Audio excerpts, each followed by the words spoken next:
We've all been told that exercise is good for us. It strengthens our muscles, improves cardiovascular health, and helps us maintain a healthy weight. Yet, for many, the thought of exercise evokes feelings of dread, boredom, or even pain. Our ancestors evolved in environments where energy conservation was paramount, and strenuous activity was often associated with danger or scarcity.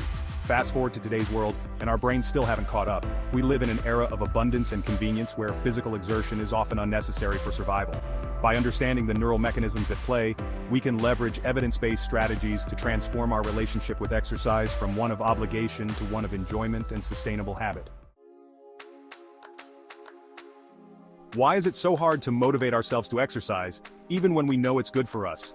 The answer lies in the intricate workings of our brains, particularly a region called the prefrontal cortex, responsible for planning and decision-making. When we contemplate exercise, the prefrontal cortex assesses the potential costs and benefits. In our modern environment, the immediate cost effort, time, potential discomfort, often outweigh the perceived long-term benefits. This is where the limbic system comes into play, particularly the amygdala, which processes emotions including fear and aversion. The amygdala associates exercise with past negative experiences, perhaps a grueling gym class or a failed attempt at running. These negative associations create a powerful emotional resistance that overrides the logical reasoning of the prefrontal cortex. Understanding these neural processes is key to developing effective strategies for rewiring our brains to crave exercise. Our brains are wired to seek pleasure and avoid pain. When we engage in activities we find enjoyable, our brains release dopamine, a neurotransmitter associated with pleasure, motivation, and reward. Dopamine reinforces the behavior, making us more likely to repeat it. Exercise too can trigger the release of dopamine, although the pathway might be less direct. When we exercise, our bodies also release endorphins, which have mood-boosting and pain-reducing effects. Endorphins interact with the same brain regions as dopamine, creating a sense of pleasure and well-being. By consciously associating exercise with pleasurable experiences and focusing on the positive sensations it evokes, we can strengthen the dopamine and endorphin pathways, making exercise more appealing over time. The key is to shift our focus from the immediate effort to the long-term rewards. Rewiring our brains to enjoy exercise requires understanding how our brains learn and adapt. One powerful mechanism is neuroplasticity, the brain's ability to change its structure and function in response to experiences. Just as our brains develop new neural pathways when we learn a new language or skill, we can also rewire our brains to associate exercise with pleasure and reward. One effective strategy is to start small and gradually increase the intensity and duration of exercise. This approach prevents the amygdala from triggering an aversion response and allows the prefrontal cortex to gradually associate exercise with positive outcomes. Another key is to choose activities we genuinely enjoy. By consistently engaging in these practices, we can literally rewire our brains to crave exercise, making it a sustainable and enjoyable part of our lives. The power of association. Linking exercise with pleasure and reward. Our brains are wired to seek pleasure and repeat behaviors associated with positive experiences. By consciously pairing exercise with activities we already enjoy, we can create positive associations that make us more likely to engage in physical activity. For example, listening to our favorite music, podcasts, or audiobooks while working out can make the experience more enjoyable and distract us from the effort involved. Similarly, exercising in nature, surrounded by scenic views and fresh air, can enhance the positive associations and reduce the perceived exertion. Another effective strategy is to reward ourselves after each workout. This could be a healthy treat, a relaxing activity, or simply acknowledging our accomplishment. By creating a system of rewards, we reinforce the positive association between exercise and pleasure, making it more likely that we'll stick to our fitness routine. Habit formation and the basal ganglia, making exercise automatic. Understanding how our brain works can help us turn exercise into a seamless part of our daily routine. Have you ever wondered why some behaviors become effortless habits while others remain a constant struggle? It can be frustrating when we want to make positive changes, but find it difficult to stick with them. The answer lies in a brain region called the basal ganglia, responsible for habit formation and automated behaviors. This part of the brain helps us turn repeated actions into automatic routines. When we repeat a behavior consistently, the basal ganglia create a neural shortcut, allowing us to perform the action with minimal conscious effort. This is why athletes and regular exercisers seem to work out effortlessly. Think about the process of brushing our teeth. It's something we do every day without much thought. We don't need to consciously think about each step. Our basal ganglia have automated the sequence, making it a seamless part of our daily routine. This automation frees up mental energy for other tasks. The same principle applies to exercise. By understanding this, we can leverage our brain's natural ability to form habits. By consistently engaging in physical activity, we can train our basal ganglia to make exercise an automatic habit, requiring less willpower and motivation each time. This consistency is key to making exercise feel natural. Over time, exercise will feel less like a chore and more like an integral part of our daily lives. The joy and satisfaction from regular physical activity will become a rewarding part of our routine, enhancing our overall well-being. Small wins, big changes. The power of micro-habits in fitness. The idea of completely overhauling our lifestyles overnight can be overwhelming and unsustainable. This is where the power of micro-habits comes in. Micro-habits are small, manageable actions that we incorporate into our daily routines.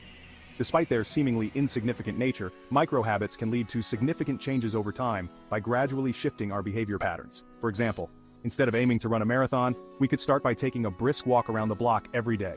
Or, instead of committing to an hour-long gym session, we could begin with 10 minutes of bodyweight exercises at home. These small steps might seem insignificant initially, but they create a positive momentum that can snowball into lasting change. By focusing on consistency over intensity, we can gradually build a foundation of healthy habits that support our long-term fitness goals. The one thing principle. Focus on consistency over intensity. In the pursuit of fitness, it's easy to get caught up in the latest trends, intense workout programs, and unrealistic expectations. We often see people pushing themselves to the limit, trying to achieve quick results.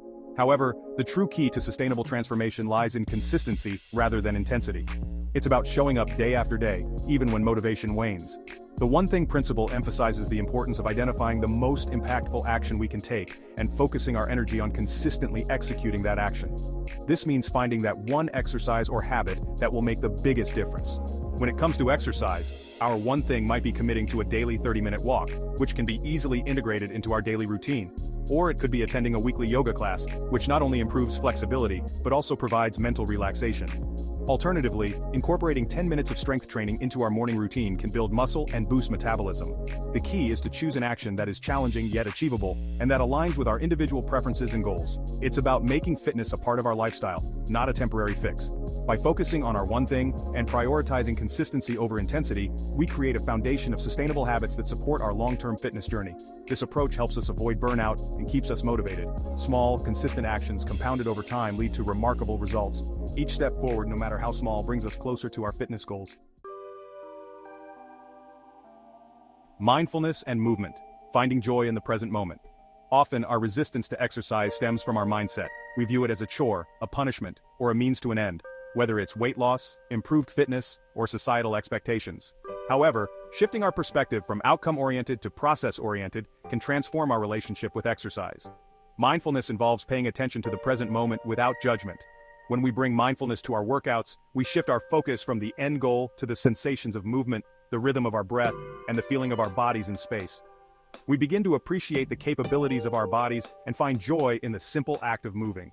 By immersing ourselves in the present moment, we cultivate a deeper appreciation for our bodies and find pleasure in the experience of movement. The social factor leveraging community and support. Humans are social creatures, and our social connections play a significant role in our motivation and success. This is especially true when it comes to exercise. Surrounding ourselves with a supportive community can make a world of difference in our fitness journey. When we exercise with others, we benefit from the accountability, encouragement, and shared experience. Group fitness classes, team sports, or simply working out with a friend can transform a solitary activity into a fun and motivating social experience. Moreover, joining a fitness community, whether it's online or in person, provides access to a network of like-minded individuals who understand the challenges and triumphs of the fitness journey. Sharing our experiences, seeking advice, and celebrating each other's successes can enhance our motivation and keep us engaged. The tiny shift, big impact, embracing the journey, one step at a time. Rewiring our brains to love exercise is not about seeking a magic bullet or an overnight transformation. It's a gradual process that involves small, consistent changes in our daily routines. It's about embracing the journey one step at a time. Each step, no matter how small, brings us closer to a healthier and more fulfilling lifestyle. The tiny shift that can have the biggest impact on our fitness journey is simply shifting our mindset from one of dread and obligation to one of curiosity and self-compassion. This shift allows us to see exercise as an opportunity rather than a burden. Instead of viewing exercise as a punishment or a chore, we can approach it with a sense of curiosity, exploring different activities, finding what we enjoy, and celebrating our body's capabilities. This exploration can lead to discovering new passions and hobbies. Remember, fitness is not a destination. It's a lifelong journey of self-discovery, exploration, and empowerment. Each moment spent moving our bodies is a step towards better health and well-being. By embracing the journey one step at a time, we can transform our relationship with exercise from one of resistance to one of enjoyment, making movement a sustainable and integral part of our lives. This transformation can lead to a more balanced and joyful life.